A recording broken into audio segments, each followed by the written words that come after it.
प्रभु यीशु मसीह हम सबके साथ बना रहे। आज ना हम अभी ये गुड फ्राइडे और ईस्टर के जो पहले 40 डेज़ होता है, ईस्टर आता है तो 40 डेज़ कंप्लीट हो गया होता है। और ठीक है, तो कैलेंडर के ऊपर काउंटिंग करके देख लेंगे, ठीक है, कभी 40 डेज़ हमारा स्टार्ट होता है। एक्चुअली ये सीज़न जो है ना, यहाँ पर एक फ़ायदा बहुत बड़ा हो जाता है। ओके, मोस्टली जितने लोग मसीही है, चाहे वो कोई भी डिनोमिनेशन के रहे, वो अपने अपने कलीसिया के अंदर, अपने घर के अंदर वो एक प्रकार का प्योरिटी का लाइफ के लिए डिज़ायर करते हैं। एक्चुअली ये सारा जो डिज़ायर करना, इनका जो मनोकामना रहता है, वो इन्फ्लुएंस होता है हमारे इर्द गिर्द में। वो एक हमारे लिए फ़ायदे का एटमॉस्फेयर बन जाता है, ठीक है। और ये टाइमिंग को हमने कैसे यूज़ करना है, पता है मैं कैसे यूज़ करती हूँ इसको। हमको ये कोई चीज़ नहीं है कि हमने 40 डेज़ का कुछ करते रहना है, ऐसा कुछ नहीं है। लेकिन मैं इस बात को ऐसा यूज़ करती हूँ ना कि अगर मुझे किसी ने हर्ट किया है, मैं उसको फॉरगिव करूँ।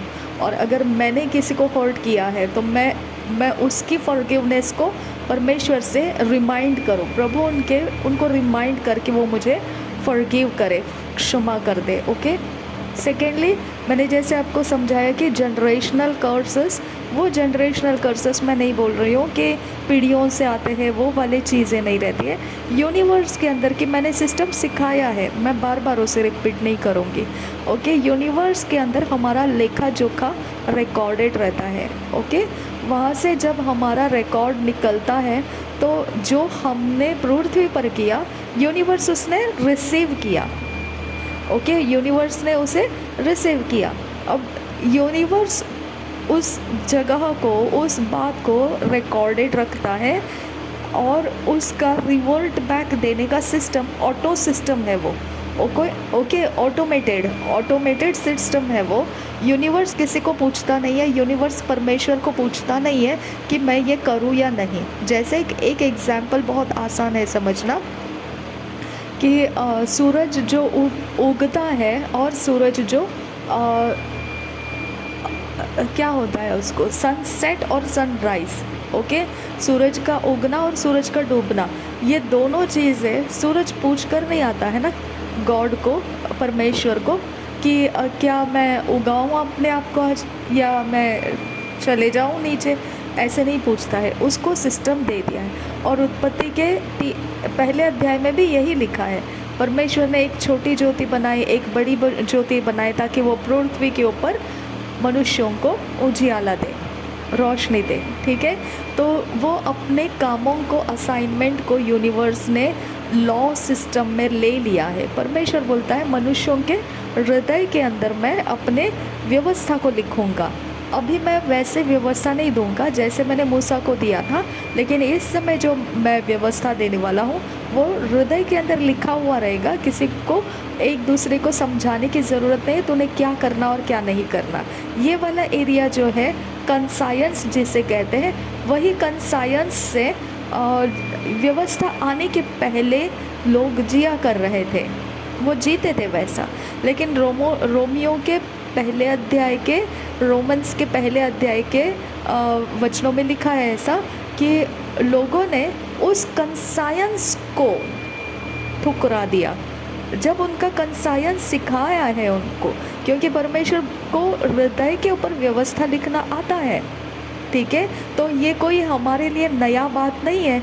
जब हमको समझ में आता है, जब हम मसीही भी नहीं थे, तब भी हम अच्छी चीज़ें कर रहे थे, हम अच्छी बातें कर रहे थे, हम अच्छा बिहेव कर रहे थे, हम अच्छे चॉइस कर रहे थे, हेल्थी चॉइस कर रहे थे, और किसी को नुकसान नहीं कर रहे थे, किसी का बुरा नहीं कर रहे थे, हम ईश्वरीय गुणों से जी रहे थे।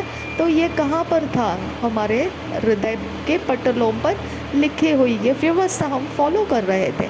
लेकिन कभी ऐसा भी मौका आ जाता था कि हमको मन में आ जाता था, अगर मैंने ये नहीं किया तो फिर मुझे तो कोई फ़ायदा नहीं होगा इससे, तो मुझे तो ये अपने आप के सेफ्टी के लिए, अपने आप के डिफेंस के लिए, अपने आप के प्रॉफिट के लिए, जिसे हम कहते हैं सेल्फिशनेस।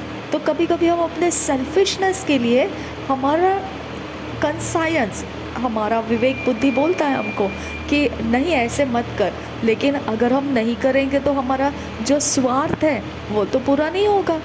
ओके, तो इसकी वजह से हम क्या कर जाते हैं कि हम कुछ ऐसा बर्ताव कर जाते हैं जिसकी वजह से फिर यूनिवर्स उसको लेखा पकड़ के रखता है।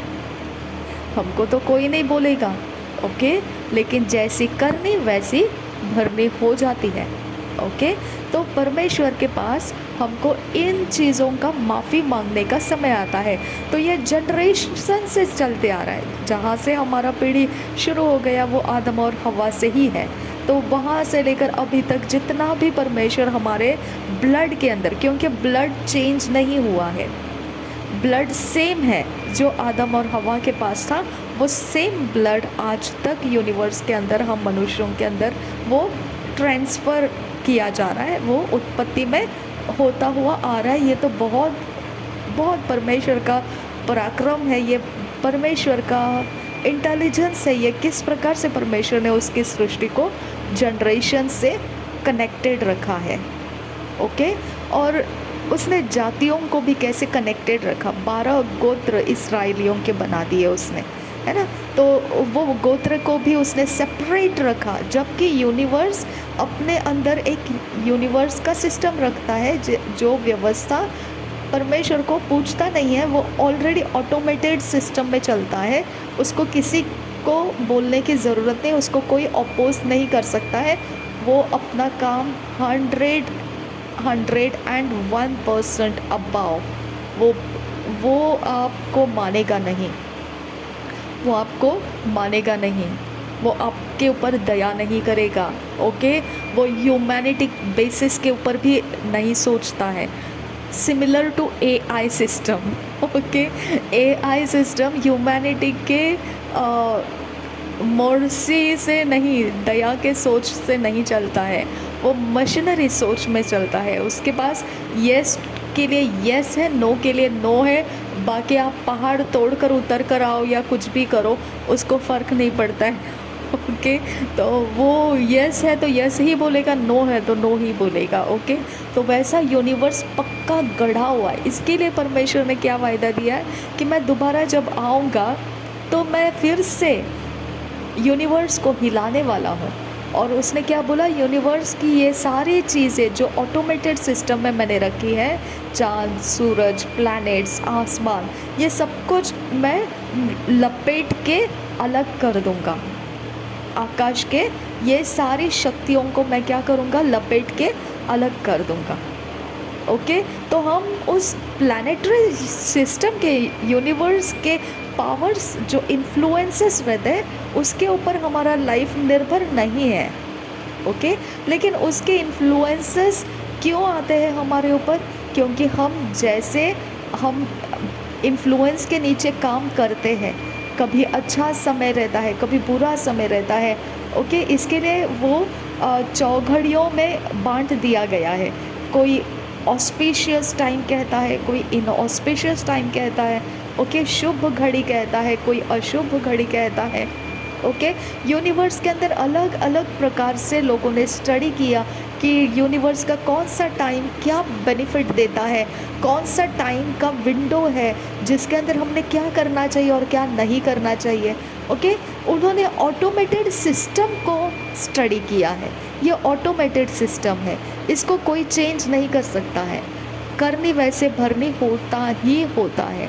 यहाँ पर हम यूनिवर्स के ऊपर अभी डिपेंड नहीं है। जब हम यीशु मसीह के पास आ गए, हम यूनिवर्स के ऊपर अभी डिपेंड नहीं है। हमको प्रभु यीशु मसीह बोलता है कि मुझे बताओ, मतलब मेरे नाम को यूज़ करो, मेरी पहचान पत्र को यूज़ करो, मैं तुम्हारी पहचान पत्र हूँ, मुझे यूज़ करो। और पिता को बोलो, जिसने ये ऑटोमेटेड सिस्टम बनाया है, उसको बोलो कि पिता मेरी गलती को माफ़ कर, मेरे पीढ़ी के गलती को माफ़ कर और यूनिवर्स के अंदर से मेरा लेखा जोखा मिटा दे। और वो परमेश्वर करता है, वो लेखा जोखा कम्प्लीटली आपसे डिस्कनेक्ट कर देगा। और वो लेखा जोखा ऐसा नहीं है कि वो इरेज हो जाता है, लेकिन उसको पे बैक करना पड़ता है। ओके, इसीलिए तो यीशु मसीह को क्रूस का बलिदान देके पे बैक करना पड़ा यूनिवर्स को, नहीं तो यूनिवर्स के पास ऑटोमेटेड सिस्टम है।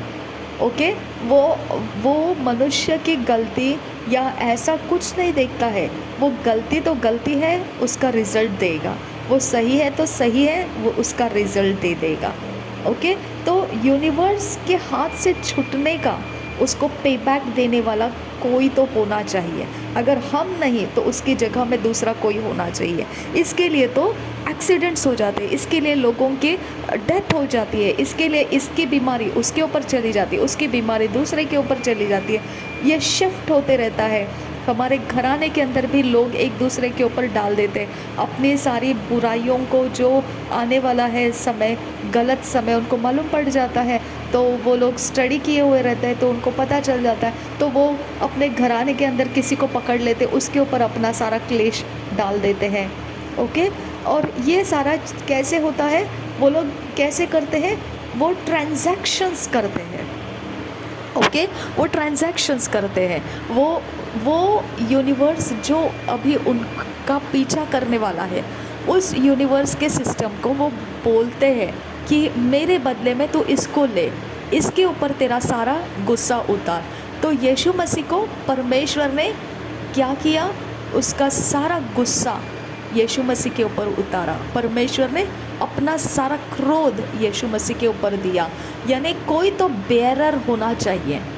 ओके, ये सिस्टम है, स्पिरिचुअल लॉ है ये। ओके, इसकी वजह से इसके अंदर कोई दया नहीं है, इसके अंदर कोई प्रकार का इमोशंस नहीं है, प्योरली ये ऑटोमेटेड सिस्टम हो जाता है। ऐसे सिस्टम के कारण आपकी गरीबी रह जाती है, ऐसे सिस्टम के कारण आपके नुकसान रहते हैं, ऐसे सिस्टम के कारण आपको बुराइयों को झेलना पड़ता है, ऐसे सिस्टम के कारण आपकी शर्मिंदगी को आपको झेलना पड़ता है। ये सिस्टम किसी को नहीं सुनता है। ओके, तो इसको पेड बैक के लिए हमारे पास क्या है, प्रभु यीशु मसीह है। ठीक है, और इसको पेड बैक मिल गया बताने के लिए कौन है, परमेश्वर है।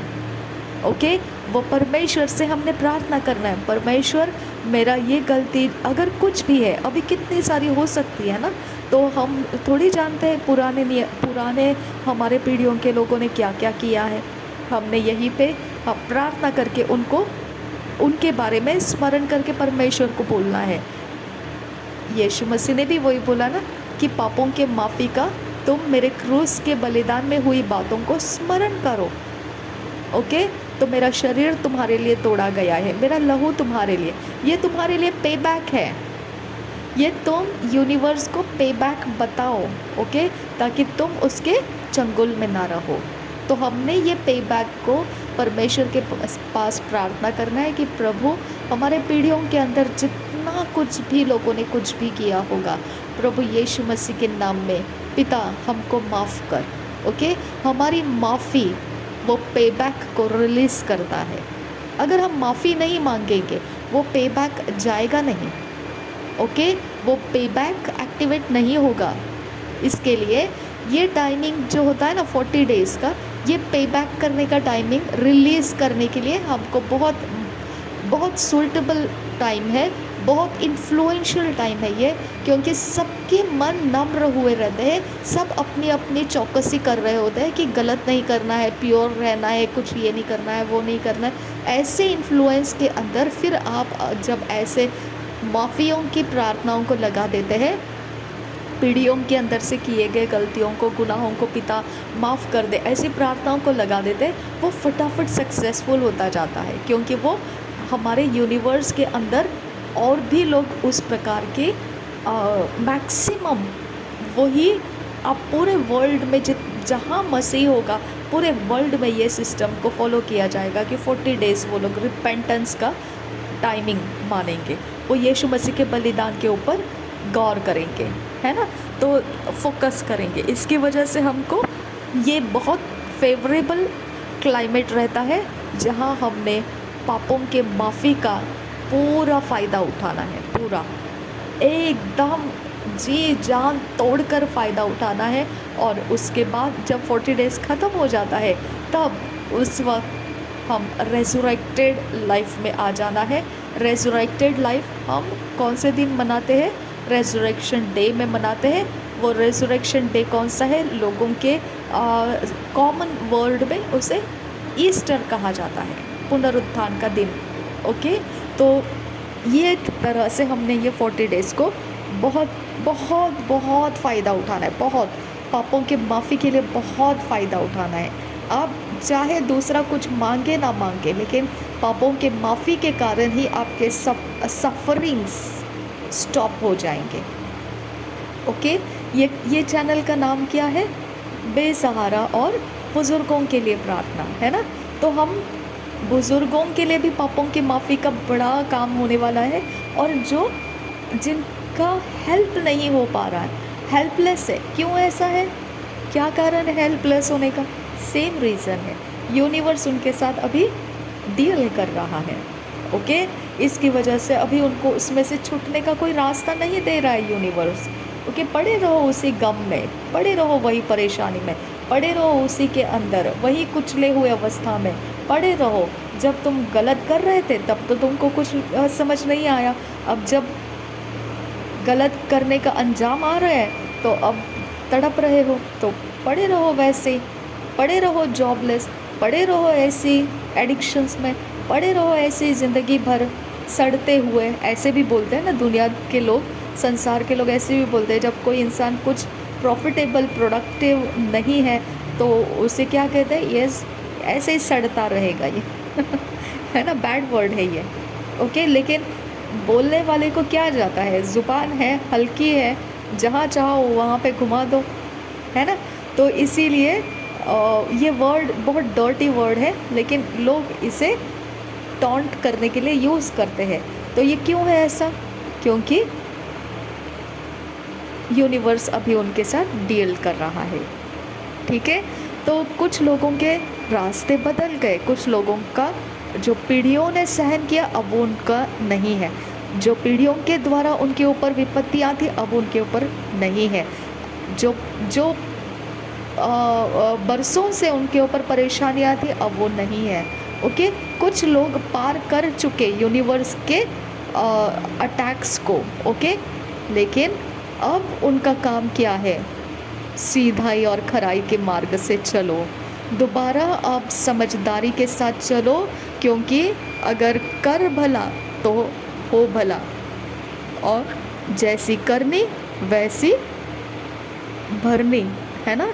तो अब वो सबक सीख गए हैं, तो लोगों ने अब क्या करना चाहिए, जब पार हो चुके, कोई कैंसर से पार हो गया, कोई प्रकार का विपत्ति से पार हो गया, कोई प्रकार के संकट से पार हो गया, कोई प्रकार के एक्सीडेंट से पार हो गया, कोई प्रकार के मृत्यु के बेड पर पड़े हुए थे, कुछ कारण नहीं था, कुछ भी नहीं था, अचानक मृत्यु के बेड पर चले गए, वहाँ से बाहर निकला, कोई चंगा हो गया, कि किसी का फाइनेंस अच्छा हो गया, किसी का बिजनेस अच्छा हो गया, किसी की फैमिली रेस्टोर हो गई, है ना, किसी को बच्चों का ब्लेसिंग्स मिल गया, किसी को क्या क्या क्या हो गया है, किसी ना किसी तरह से लोगों के लाइफ जब संकट में से दिलासा के रास्ते पर आ जाते हैं, तब उनका वो यूनिवर्स का फाइट जो लेखा लेने के लिए उतरा हुआ था वो ख़त्म हुआ रहता है, और वो शांति के रास्ते पर आए होते हैं। ओके, यही परमेश्वर बोलता है कि ये तो फिज़िकल मटेरियलिस्टिक शांति की बातों में आ गए, लेकिन एक ऐसा भी शांति है कि परमेश्वर बोलता है मैं तुमको वो शांति के अंदर प्रवेश करने नहीं दूंगा, अगर तुम अपने कंसायंस में मैंने तुमको व्यवस्था दिया है क्या करना है क्या नहीं करना है, और वो व्यवस्था के ऊपर सेल्फिशनेस के लिए अगर तुम कुछ करते हो, फिर तुम परेशानी में पड़ जाओगे। फिर ये क्या हो जाता है, हम क्या समझते हैं फिर इस परेशानी को, कि परमेश्वर ने हमको ताड़ना दिया। ओके, अगर मसीह में है तो हम ये बोलते हैं कि परमेश्वर ने हो सकता है ताड़ना दिया है, या फिर दूसरी बात हम क्या बोलते हैं, हो सकता है कि शैतान हमारी परीक्षा कर रहा है। ओके, कि मैं इसके मोहपाश में फंसूंगा या नहीं, मैं इसकी चालाकी में अपने आप को दे दूंगा या नहीं, है ना, तो वो टेस्ट कर रहा है, मुझे परख रहा है। तो इस प्रकार से हम उस बात को, वो दुख के बातों को, वो कष्ट के समय को हम इस प्रकार से कुछ ना कुछ कैटेगरी में डालने की कोशिश करते हैं। है ना। लेकिन ऑल टुगेदर काउंटिंग करेंगे तो इसमें से छूटने का रास्ता है। ओके, इसमें से छूटने का रास्ता प्रभु यीशु मसीह है। सब चीज़ A to Z यूनिवर्स के अंदर पृथ्वी के ऊपर पे बैक सिस्टम से चलता है। Okay, everything. ओके, अगर आपको जॉब नहीं मिल रहा है, कोशिश के बावजूद आपको नहीं मिल रहा है, पे बैक करना ही पड़ेगा आपको। ओके, वो पे बैक एग्जैक्ट रेवेन्यू क्या है परमेश्वर की ओर से, आपको वो फाइंड आउट करना पड़ेगा। ओ माय गॉड, आप अगर व्यवस्था विवरण के जो श्राप और ब्लेसिंग्स अगर पढ़ोगे उस अध्याय को, आई थिंक 28 एग्जैक्ट अध्याय मुझे पता नहीं, 24-28 समथिंग अराउंड दैट। ओके, तो वहाँ पे आप पढ़ोगे तो आपको हर एक नेगेटिव क्यों आया उसके पहले उसका एक्सप्लेनेशन दिया है। अगर तुम ये करोगे तो ये हो जाएगा, अगर तुम ये करोगे तो वो हो जाएगा, अगर तुम वो करोगे तो वो हो जाएगा, अगर तुम ऐसा करोगे तो वैसा हो जाएगा। और लास्ट में इतना भी बोल दिया है, जो भी मिस्र में नहीं है ऐसे प्रकार के भी विपत्तियाँ, बीमारियाँ, दुख, दर्द तुम्हारे ऊपर डाली जाएगी, जिसके बारे में कोई तुम्हारे लिए किसी प्रकार का बुद्धिमानी कुछ नहीं कर सकेगा, कुछ रिजॉल्व नहीं कर सकेगा। एवरीथिंग वहाँ पर रुक जाएगा, आप हेल्पलेस हो जाओगे। और चैनल का नाम क्या है? वही है, बेसहारा, हेल्पलेस। ओके, और बुज़ुर्ग, यानी अपने लिए वो कुछ कर नहीं पा रहे हैं अभी। ओके, तो यही चैनल का मेन काम है कि हम जहाँ पर हम हाथ खड़े कर दिए हैं वहाँ से अब परमेश्वर को यूज़ करना है हमने। ओके, वहाँ परमेश्वर हमारे लिए मार्ग, सत्य, जीवन दिया है, प्रभु यीशु मसीह दिया है। God makes the way where there is no way. Okay, जहाँ पर रास्ता नहीं वहाँ पर रास्ता बनाने वाला परमेश्वर है। ओके, तो ये बात से कभी दुख और कष्ट में पड़े नहीं रहना कि अब तो कोई रास्ता नहीं है। यूनिवर्स के पास 100% रास्ता नहीं है। ओके, इस संसार के अंदर 100% रास्ता नहीं है। ओके, लेकिन परमेश्वर के पास मोर देन 100% रास्ता है, और येस एंड आमेन का रास्ता है, और गारंटीड रास्ता है, और श्योर शॉट रास्ता है। संसार जिसको बोलता है इम्पॉसिबल, परमेश्वर बोलता है आई एम पॉसिबल, है ना। तो वो वर्ड में ही पॉसिबल का नाम है, I am possible. I am कौन है? परमेश्वर। ओके, तो इसके लिए हमारे लिए परमेश्वर है, हमारे लिए सब कुछ है। अगर परमेश्वर नहीं है तो फिर इम्पॉसिबल ही है। ठीक है ना। तो इस तरह से हमको ये 40 डेज़ का फ़ायदा उठाना है। हम आज डे 1 कहकर स्टार्ट कर रहे हैं। अब वो काउंटिंग करने की हमको ज़रूरत नहीं है कि ईस्टर कब आता है तब का 40 डेज़ हम पकड़ेंगे, नहीं चाहिए। ओके, हम कोई ऐसे रिलीजियस वे से या ट्रेडिशन या कुछ फॉलो नहीं कर रहे, हम जस्ट एक मौके का फ़ायदा उठा रहे हैं। ठीक है, तो हम ये आज डे 1 करके स्टार्ट करेंगे। और ख़ास हमने इसको कैसे यूज़ करना है? पापों की माफ़ी के लिए यूज़ करना है। ओके, आप देखना, ये मैं सिर्फ बिगनिंग में ही आपको करा के दूँ तो आप देखना आपके आगे के कितने लाइफ के समय आपको कितना सारा छुटकारा लेकर आएगा। क्योंकि हर सिस्टम आपका जो रुका हुआ है, हर एक जो आपका दुख है, आपके आंसू है, हर एक जो आपका लाइफ आपको देखकर रिग्रेट होता है, पछतावा होता है, सब कुछ पे बैक मांगने के लिए रुका है। सब कुछ पे बैक मांगने के लिए रुका है। ओके, लौट आओ, हाँ लौट आओ। जो तुमने किया है उसका अब लौटा देने का काम शुरू हो चुका है ना। तो ये तरह से हमको पे बैक देना है। और हमारा पे बैक कौन है? हमारा फसह का मेमना, प्रभु यीशु मसीह, हालेलुया। और राइट इन्फॉर्मेशन से मैं आपको भरूंगी, क्योंकि राइट इन्फॉर्मेशन से हम जीतने वाले हैं और ज़िंदगी भर लोगों को हम जिताए रखेंगे। Wrong informations, emotional informations universe के अंदर के सिस्टम में बैलेंस करेगा हमको, लेकिन परमेश्वर बोलता है कि दोबारा मैं इस सारे जो बनाई हुई चीज़ें हैं सबको हिला दूंगा और गिरा दूंगा, लपेट के बाजू में करूंगा। उसके सेम उसका छाया जितना पड़ेगा उतना हम सक्सेस लेंगे, उसका छाया निकल जाता है फिर हम डाउन हो जाएंगे, फिर वो रोलर कोस्टर चलता रहेगा। इसके लिए हम यूनिवर्स के अधीन में नहीं है, ओके। हम इमोशनल नहीं है।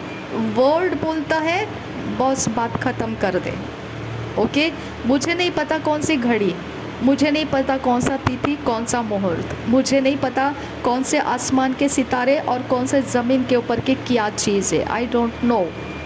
मुझे जो पता है वो सीधा शॉर्ट, मेरा जो डोसेजेस है वो परमेश्वर का वचन है, दैट्स ऑल। मुझे नहीं पता कौन सी उंगली कैसे एक्शन करने से, हाथ उठाने से या पैर उठाने से या कौन से प्रकार के कमर हिलाने से या सिर हिलाने से कुछ होता है, मुझे नहीं पता, ओके। मैं वो सारे कोड पैटर्न्स से बाहर हूँ। मेरे पास एक ही सब में खुला पड़ा हुआ एक ही पावर का हथियार है और वो है वचन, ओके। पवित्र वचन को सीधा और खराई से पकड़ लो।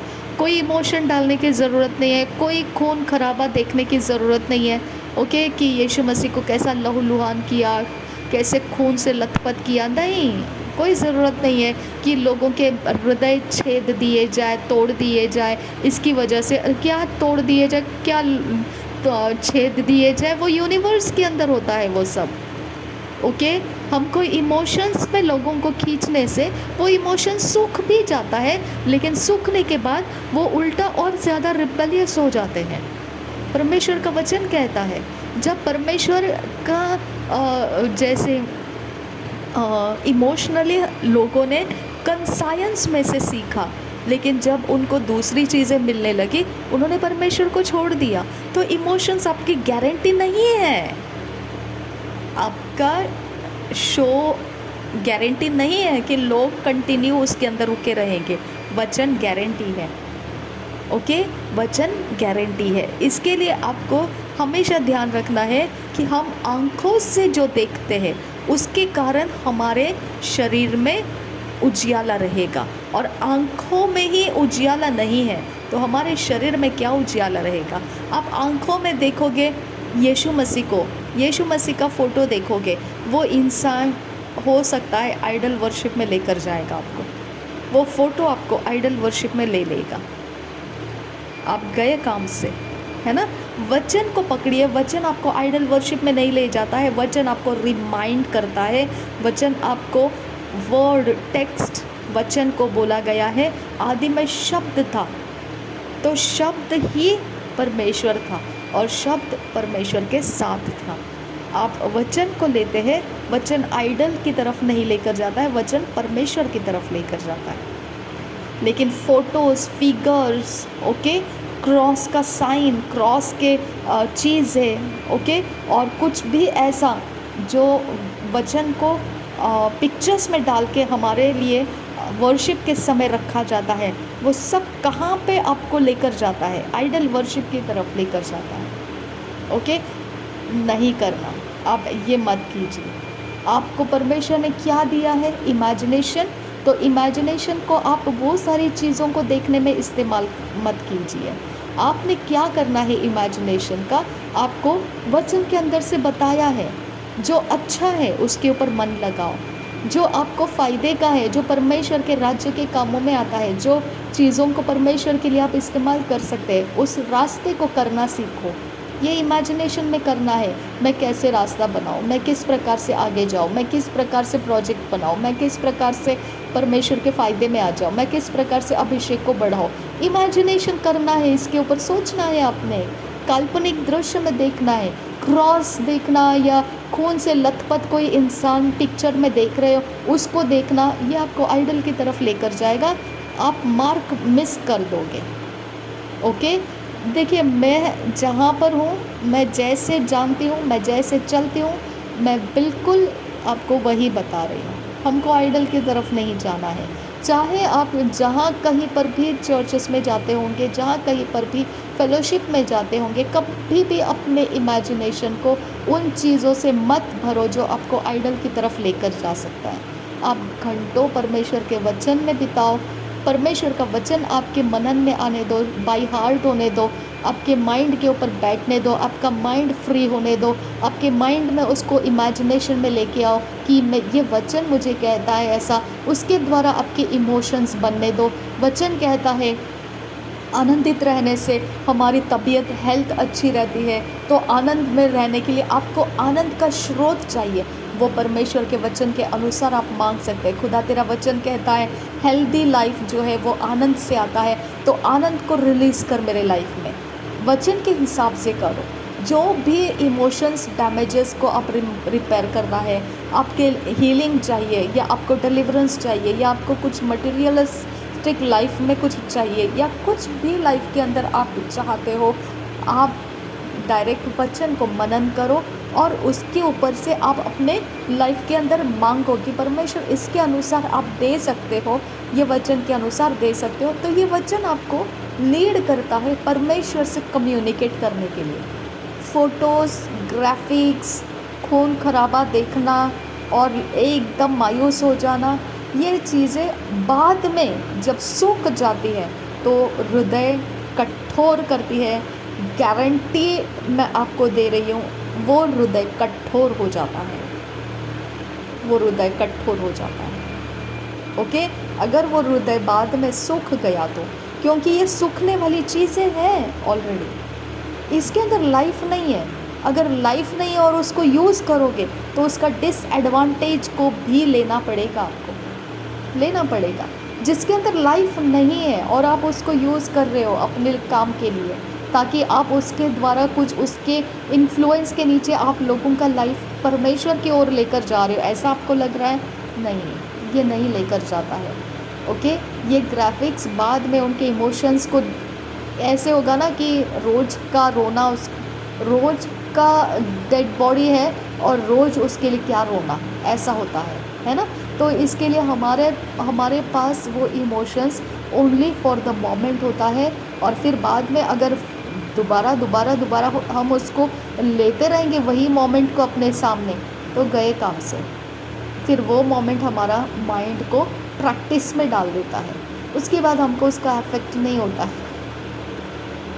ओके, तो उसके बाद हम उसको पिक्चर की तरह देखेंगे और इफेक्ट छोड़ देंगे, और वहाँ पे क्या होगा, फिर अफेक्ट नहीं हो रहा है तो हार्डन हार्ट रेडी हो जाता है, पक्के मतलब कड़क ज़मीन तैयार हो जाती है, जिसके ऊपर फिर डालो जितना वचन डालना है, वो अंदर जाने वाला नहीं है। तो हम हृदय के नुकसान करने वाले ग्राफिक्स को लोगों के लाइफ के अंदर ना डालें, क्योंकि वो चीज़ें नुकसान में डालेगी, आपको भी डालेगी, लोगों को भी डालेगी।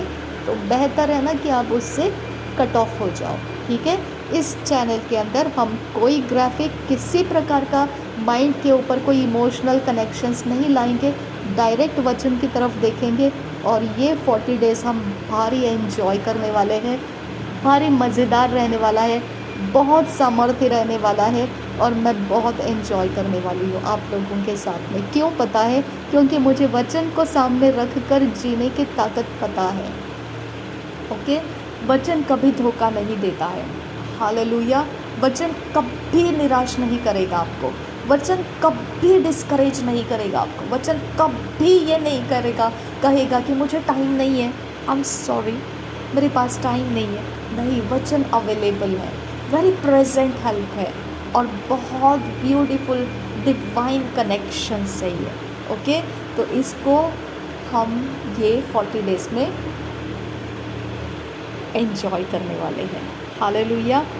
तो आज से डे 1 बोलकर हम स्टार्ट कर रहे हैं। इसके बाद सब कुछ जो आएगा वो इसी प्रकार से आएगा जो 40 डेज़ के अनुसार day 2, day 3, day 4, day 5 everything 40 days तक ऐसा चलता जाने वाला है। ठीक है, प्रभु यीशु मसीह हम सब के साथ बना रहे। आमीन आमीन।